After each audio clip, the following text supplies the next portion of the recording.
Wait! Hey, are you unknowingly throwing away thousands when selling your home? Let's dive into the hidden truths about buyer broker commissions that could save you big.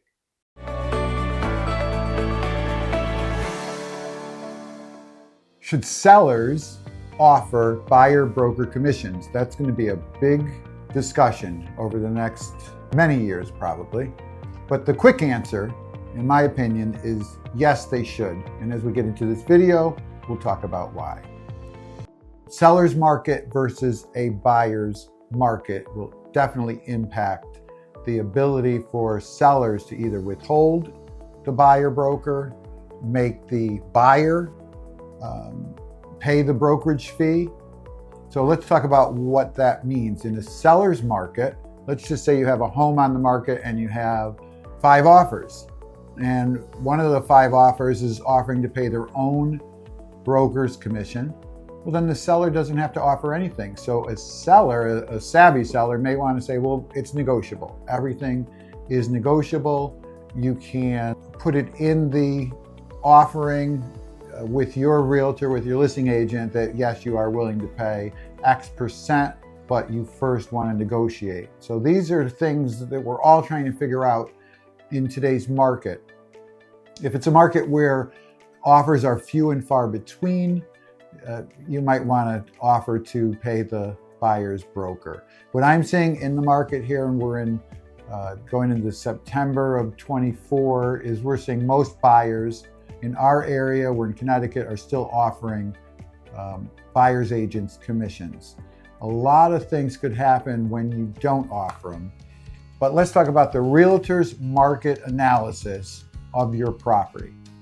So if your property is a primo property and it's 100% fixed up, new kitchen, new bath, everything is impeccable, and again, you have a lot of offers, you may be able to get away with not offering. If your home is just the average home on the block and you're not offering a buyer's commission, because for my listings, that's been the first question. Is there a buyer commission offered? And I don't care what anybody tells you. When that's the first question, and the way the real estate industry has always worked, if there's no commission offered, or if there's low commission, even though it's against the law, a lot of realtors will try to steer their clients or scare their clients. Listen, you're gonna have to pay an extra $10,000 for this house just because of the commission. Or maybe they won't even show the house. So it's a very fine line. I'm not saying that it's the right thing to do. What I'm saying, it's what happens in the marketplace. Home value.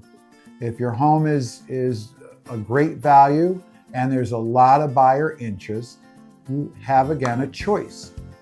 But to keep the system working properly, again, in my experience, I'm seeing most sellers offering that buyer's commission, or at least part of the buyer's commission. I haven't had one yet say that they're not offering it. Hey, if you like what you're listening to so far, please hit the subscribe button below. And if you want to be notified when we have new videos come out, you can hit the notification button. We appreciate you watching our videos. But that's a card in your toolbox that you have to work with, is if your listing agent already has a buyer in mind, there's absolutely no reason why they need to earn 5% for such a quick sale. We're all working on basically half of that. So it's always been the home run for the listing agent when they get that double commission because they brought a buyer in. But most of the time, we work with another agent that brought their buyer, or I bring my buyers to a seller, or a buyer comes to me for my seller, and we're working with split commissions. So the norm is the split commission. So again, that's just a good thing to ask your agent. And that's what the whole antitrust cases and suits are more about, transparency issues in real estate. And that you should know as a seller where you stand with the cost to sell your home, and the buyers should know where they stand with the cost to buy a home. and everything should be out in the open.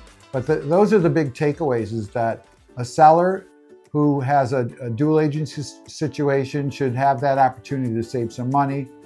And a buyer that's looking for a house in a lot of cases won't be able to afford the extra money for a commission.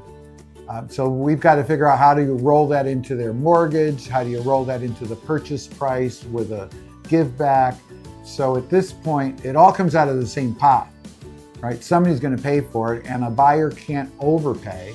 So if you only have a few buyers out there looking at real estate because they can't afford the commission, maybe you're not going to get the best deal.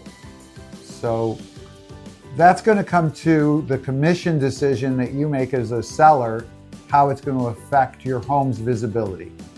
Because again, the sellers that don't offer commissions versus the sellers that do, if the same house is on the block, two ranch houses, apples to apples, my client is going to probably want to go with the one that the seller's paying the commission, right? Just because psychologically it's less that they have to come out of pocket with. And these are the big things that the antitrust lawsuit is trying to reveal. And so we have to just take this one day at a time. Most important thing to understand in real estate today, since the big settlement and going forward, is that everything in real estate is negotiable. So if you're a buyer or you're a seller and you have yourself a good agent, and each one should have their own, I believe. If you have a good agent, you're a buyer, you're a seller, you should be asking a lot of questions, and hopefully you're getting some answers that are going to help you. A buyer should try to get the best deal on a home, and a seller should try to get the best price for their home. And if you have the realtor that's aligned with your needs and your values, you're going to do fine. Hey, thanks for watching this video, and we look forward to seeing you on the next video. And remember, if you like what you hear today, hit the subscribe button. Thanks again.